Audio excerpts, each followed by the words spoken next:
ಅಯೋಧ್ಯೆಯಲ್ಲಿ ಶ್ರೀರಾಮ ಮಂದಿರದ ನೂತನ ಕಟ್ಟಡದಲ್ಲಿ ಶ್ರೀರಾಮಮೂರ್ತಿ ಪ್ರತಿಷ್ಠಾಪನೆಗೆ ಕರಾವಳಿಯಲ್ಲೂ ಸಂಭ್ರಮ ಮನೆ ಮಾಡಿದೆ.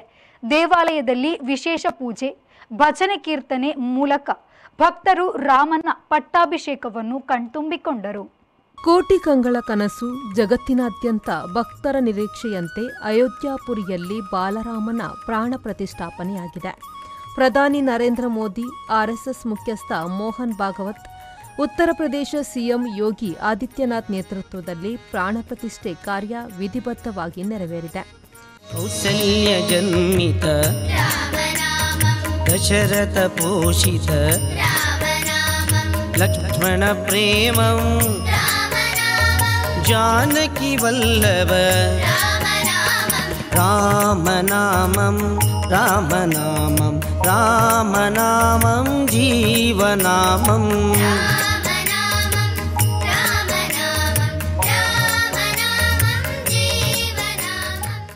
ಇತ್ತ ಕರಾವಳಿಯಲ್ಲೂ ಶ್ರೀರಾಮಮೂರ್ತಿ ಪ್ರತಿಷ್ಠಾಪನೆಯ ಸಂಭ್ರಮ ಮನೆ ಮಾಡಿದೆ. ಕದ್ರಿ ಶ್ರೀ ಮಂಜುನಾಥ ದೇವಸ್ಥಾನದಲ್ಲೂ ವಿಶೇಷ ಪೂಜೆ ಹಾಗೂ ಭಜನೆ ಸಂಕೀರ್ತನೆ ನೆರವೇರಿತು. ಕದ್ರಿ ಜಯ ಜಯ ರಾಮ ರಾಮ ರಾಮ ರಾಮ ರಾಮ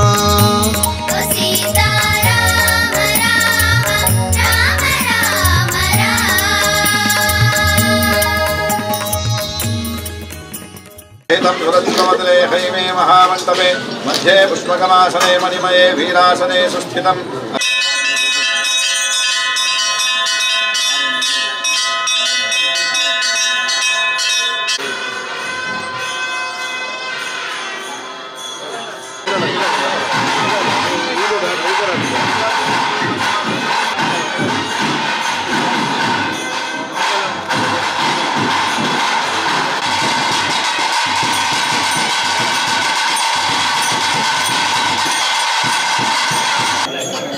ಹಿಂದೂ ಸಮಾಜ ಸಂಭ್ರಮಿಸುವಂಥ ಶುಭ ಸಂದರ್ಭದಲ್ಲಿ ನಾವಿವತ್ತು ಸೇರಿಕೊಂಡಿದ್ದೇವೆ. ರಾಮ ಮಂದಿರದ ಅಯೋಧ್ಯೆಯಲ್ಲಿ ರಾಮನ ಪ್ರತಿಷ್ಠಾಪನೆ ಆಗುವಂಥ ಶುಭ ಸಂದರ್ಭದಲ್ಲಿ ಮಾನ್ಯ ಪ್ರಧಾನಮಂತ್ರಿಗಳ ನೇತೃತ್ವದಲ್ಲಿ ನಡೆಯುವಂಥ ಈ ಕಾರ್ಯಕ್ರಮ ಯಶಸ್ವಿಯಾಗಿ ಆಗಬೇಕು ಅಂತ ಹೇಳೋ ದೃಷ್ಟಿಯಲ್ಲಿ ಭಾಳ ಸಂತೋಷವನ್ನು ಎಲ್ಲರೂ ವಿಶೇಷವಾಗಿ ಮಾಡುವಂಥ ಸಂದರ್ಭದಲ್ಲಿ ಇಡೀ ಕರ್ನಾಟಕದ ಎಲ್ಲ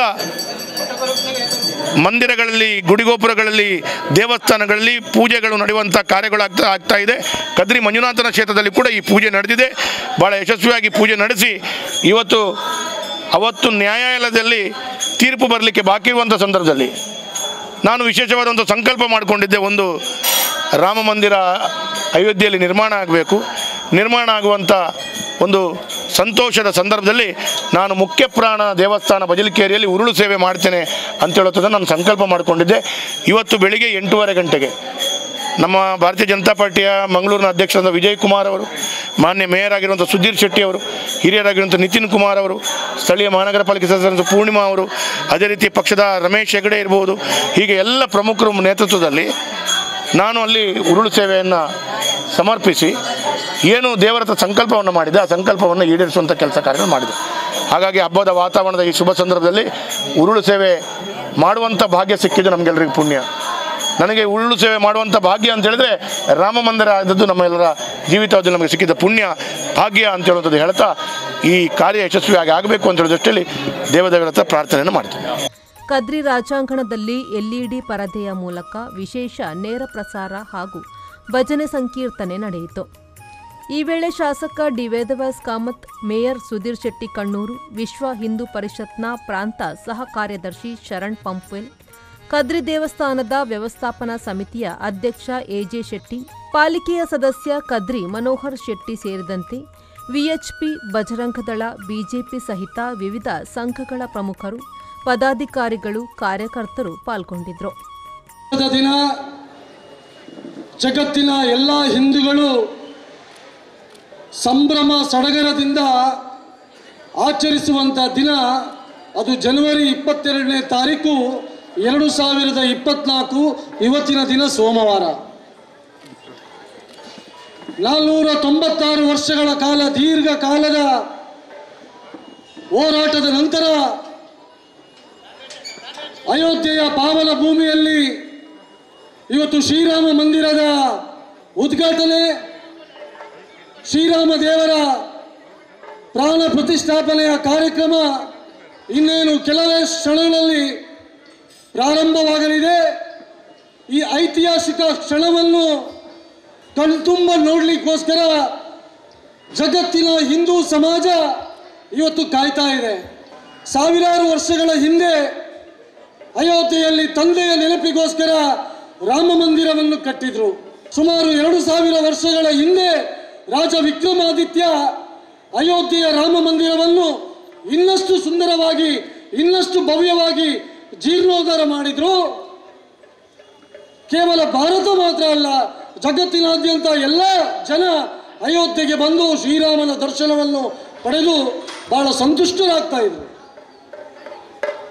ಯಾವಾಗ ನಮ್ಮ ದೇಶದ ಮೇಲೆ ಮುಸಲ್ಮಾನರ ಆಕ್ರಮಣ ಆಗುತ್ತೆ, ನಮ್ಮ ದೇಶದ ಶ್ರದ್ಧಾ ಬಿಂದುಗಳಾದಂತಹ ದೇವಸ್ಥಾನ, ಮಠ ಮಂದಿರ, ದೈವಸ್ಥಾನಗಳನ್ನು ಧ್ವಂಸ ಮಾಡುವಂಥ, ದಾಳಿ ಮಾಡುವಂಥ ಕೆಲಸವನ್ನು ದಾಳಿಕೋರರು ಮಾಡಿದರು.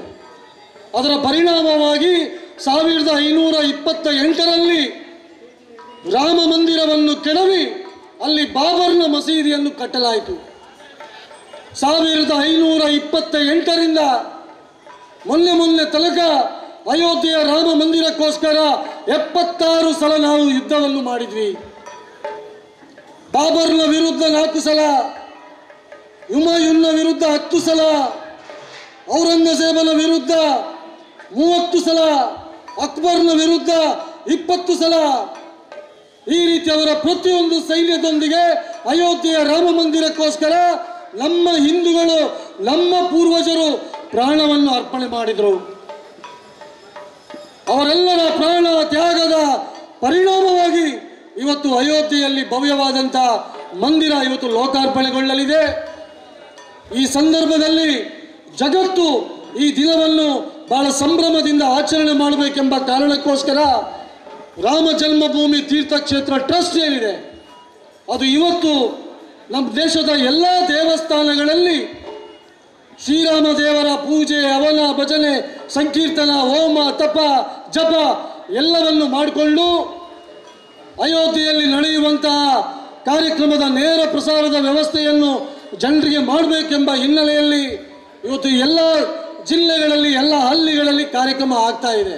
ಶ್ರೀರಾಮ ಜಯ ರಾಮ ಜಯ ಜಯ ರಾಮ, ಶ್ರೀರಾಮ ಜಯ ರಾಮ ಜಯ ಜಯ ರಾಮ, ಶ್ರೀರಾಮ ಜಯ ರಾಮ ಜಯ ಜಯ ರಾಮ, ಶ್ರೀರಾಮ ಜಯ ರಾಮ ಜಯ ಜಯ ರಾಮ. ಈ ನಡುವೆ ಅಯೋಧ್ಯೆ ರಾಮ ಮಂದಿರಕ್ಕಾಗಿ ಹರಕೆ ಹೊತ್ತಿದ್ದ ಶಾಸಕ ಡಿ ವೇದವ್ಯಾಸ್ ಕಾಮತ್ ಅವರು ನಗರದ ಮುಖ್ಯ ಪ್ರಾಣ ದೇವಸ್ಥಾನದಲ್ಲಿ ಉರುಳು ಸೇವೆ ಮಾಡುವ ಮೂಲಕ ತಮ್ಮ ಹರಕೆಯನ್ನು ತೀರಿಸಿದರು.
वार्तारं दातारं पुत्रं लोकाधिनामं श्रीरामं योगिनमान्यं सुखीं निर्भयत्वं वदा अजाढ्यं वाक्पट्टं श्रीमद्रमारमण गोविन्दाय गोविन्दा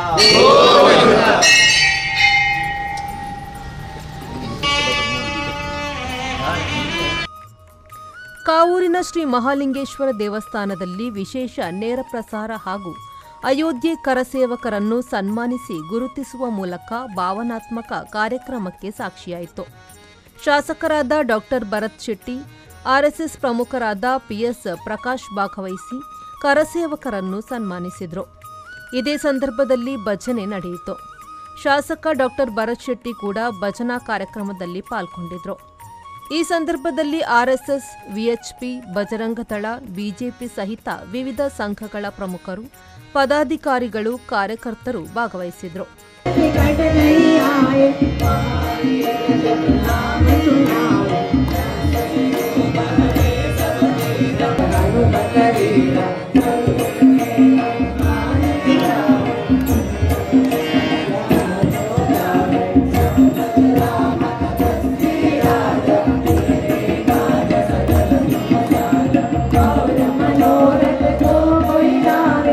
ಆ ರಾಮನ ಒಂದು ಆಶೀರ್ವಾದಕ್ಕಾಗಿ ಆ ರಾಮಲಲ್ಲನ ಮೂರ್ತಿ ಪ್ರತಿಷ್ಠಾಪನೆಯನ್ನು ನೋಡುವಂಥ ಒಂದು ಸಕಾಲದಲ್ಲಿ ನಾವೆಲ್ಲರೂ ಇದ್ದೇವೆ. ಇದು ಎಲ್ಲರಿಗೂ ದೊಡ್ಡ ವಿಷಯ. ನರೇಂದ್ರ ಮೋದಿ ಅವರ ಕಾಲದಲ್ಲಿ ಇದು ಆಗ್ತಾ ಇದೆ ಅನ್ನುವಂಥದ್ದು ನಮಗೂ ಸಹ ಸಂತೋಷದ ವಿಷಯ.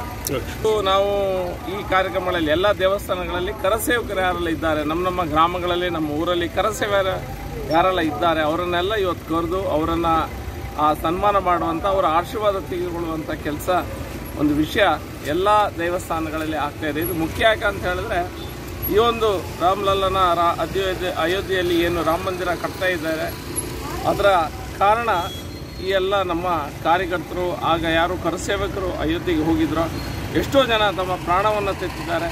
ಮನೆಯಿಂದ ಕರಸೇವೆ ಮಾಡಲಿಕ್ಕೆ ಅಯೋಧ್ಯೆಗೆ ಹೊರಟಂಥ ಸಮಯದಲ್ಲಿ ಪುನಃ ಬರ್ತೇವೆ, ವಾಪಸ್ ಬರ್ತೇವೆ ಅಂತ ನಂಬಿಕೆ ಎಷ್ಟೋ ಜನರಲ್ಲಿ ಯಾರಲ್ಲಿ ಸಹ ಇರಲಿಲ್ಲ. ಬಂದರೆ ಜೀವ ಉಳಿದಿತ್ತು ರಾಮನ ಕೃಪೆಯಿಂದ ಅನ್ನುವಂಥ ಭಾವನೆಯಿಂದ ಎಷ್ಟೋ ಜನ ಕರಸೇವಕರು ನಮ್ಮ ಜೀವನವನ್ನು ಸಹ ಈ ಒಂದು ಹೋರಾಟದಲ್ಲಿ ತೆತ್ತಿದ್ದನ್ನು ನಾವು ನೆನಪಿಸ್ಬೋದು. ಏನೇ ಆಗಲಿ, ಇವತ್ತು 500 ವರ್ಷಗಳ ನಂತರ ಲಕ್ಷಗಟ್ಟಲೆ ಜನರು ಇದಕ್ಕಾಗಿ ಜೀವವನ್ನು ತೊರೆದನ್ನು ನಾವು ಇವತ್ತು ನೆನಪಿಸ್ಕೊಳ್ಬೇಕಾಗಿದೆ. ಹಾಗಾಗಿ ಯಾರೆಲ್ಲ ಹೋಗಿದ್ದಂಥ ಕರಸೇವಕರಾಗಿರ್ತಾರೆ ಮತ್ತು ಕರಸೇವಕರು ಈಗ ನಮ್ಮೊಂದಿಗೆ ಇಲ್ಲದಿದ್ದಲ್ಲಿ ಅವರ ಮನೆಯವರನ್ನು ಕರೆದು ಸನ್ಮಾನ ಮಾಡುವಂಥ ಕೆಲಸವನ್ನು ಇವತ್ತು ದೇವಸ್ಥಾನಗಳಲ್ಲಿ ಆಗ್ತಾ ಇದೆ. ನಗರದ ಯಯ್ಯಾಡಿಯ ಶ್ರೀ ಜಯರಾಮ ಭಜನಾ ಮಂದಿರದಲ್ಲೂ ಭಜನಾ ಸಂಕೀರ್ತನೆ ನಡೆಯಿತು.